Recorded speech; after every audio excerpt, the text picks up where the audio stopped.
খালগুলোতে রাজনীতিবিদ মেয়র ডিসিদের বছরে 2 বার গোসল করার বিধান থাকলে পরিবেশ ঠিক হয়ে যাবে। শুনেছেন কোনোদিন মেছো বিড়াল মেরেছে এই জন্য জেল খেটেছে? শুনেন নাই। শুনেছেন কোনোদিন গাছ কেটেছে এই জন্য জেল খেটেছে? শোনেন নাই। এবার কিন্তু এই জিনিসগুলো হয়েছে। কেন আমরা ভিয়েতনামে গিয়ে ওদের নদীর ট্যুরিজম কত সুন্দর এটা দেখি, কেন আমি জাফলং এ একটা ইকো ট্যুরিজম করতে পারলাম না? এই যে একটা রাজনীতি, এদেরকে সামনে এনে দিয়ে আসলে দখল বাণিজ্য বজিয়ে রাখা, এইখান থেকেও তো আমাদের আসতে হবে সরে। এলএমই সার্টিফাইড বিশ্বসেরা কপারে তৈরি ওয়ালটন কেবলস, যা আপনার স্থাপনাকে রাখবে সব সময় নিরাপদ। ঢাকার খালগুলোতে রাজনীতিবিদ মেয়র ডিসিদের বছরে 2 বার গোসল করার বিধান থাকলে পরিবেশ ঠিক হয়ে যাবে।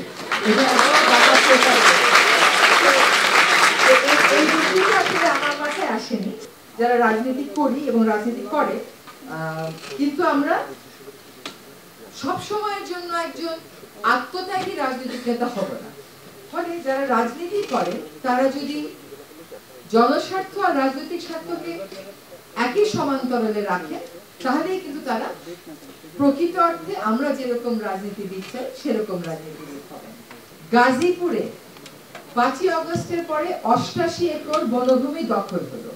তবে বললাম যে আগে যেগুলো দখল ছিল আমি যদি ওগুলোতে হাত না দিই, কারণ ওগুলো তো অনেক আইনি জটিলতা আছে, আমি এই 88 একর প্রাথমিকভাবে দখল উচ্ছেদ করি, তাইলে গাজীপুরে কিন্তু বনভূমি দখল উচ্ছেদ করা খুবই কঠিন একটা কাজ।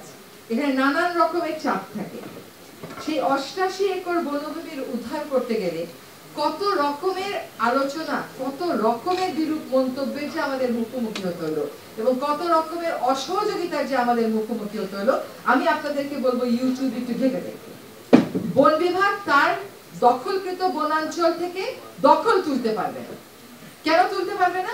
কারণ এখানে গরিব মানুষেরা থাকে। আচ্ছা আমাকে বলেন, বন কি একটা আশ্রয় প্রকল্পের জায়গা?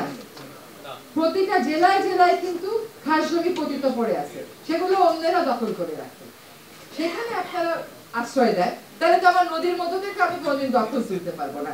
এই যে একটা রাজনীতি, এদেরকে সামনে এনে দিয়ে আসলে দখল বাণিজ্য বজিয়ে রাখা, এইখান থেকেও তো আমাদের আসতে হবে সরে। কেন আমরা ভিয়েতনামে গিয়ে ওদের নদীর ট্যুরিজম কত সুন্দর এটা দেখি, কেন আমি জাফলং এ একটা ইকো ট্যুরিজম করতে পারলাম না? কেন আমাদের নতুন প্রজন্ম আমরা যেরকম জাফলং দেখেছি সেরকম জাফলং দেখতে পারলো না? সেখানে তো আবার রাজনৈতিক ঐক্য দেখলাম।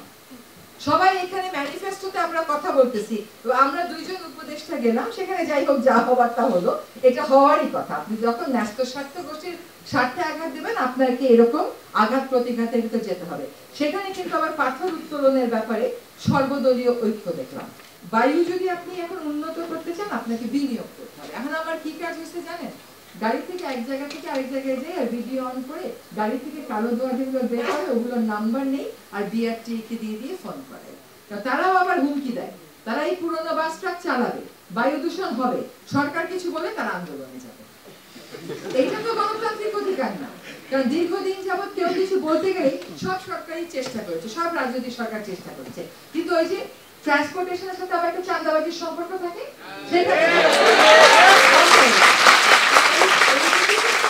রাজনীতিতেই ফিক্স করতে হবে। আমরা তো আসলে পারবো না। শুনেছেন কোনোদিন মেছো বিড়াল মেরেছে এই জন্য জেল খেটেছে? শুনেন নাই। শুনেছেন কোনোদিন গাছ কেটেছে এই জন্য জেল খেটেছে? শোনেন নাই। এবার কিন্তু এই জিনিসগুলো হয়েছে। আপনারা বলেন সোনাদিয়ার মতন একটা 9000 একরের বনভূমি দিয়ে দেওয়া হয়েছিল বেজাকে, শুনেছেন সেই জিনিসটা 6 মাসের মধ্যে ফেরত এসছে আবার বন অধিদপ্তরে? শোনেন নাই। এই কাজগুলো হচ্ছে। এই কাজগুলো আমরা একটা গাছও যদি লাগাই, ধরেন 100টা গাছ লাগালাম, আমার 1 বছরে আমি কিছু দেখে যেতে পারবো না। খবরের কাগজ, নিখাদ, নির্ভীক, নিরপেক্ষ।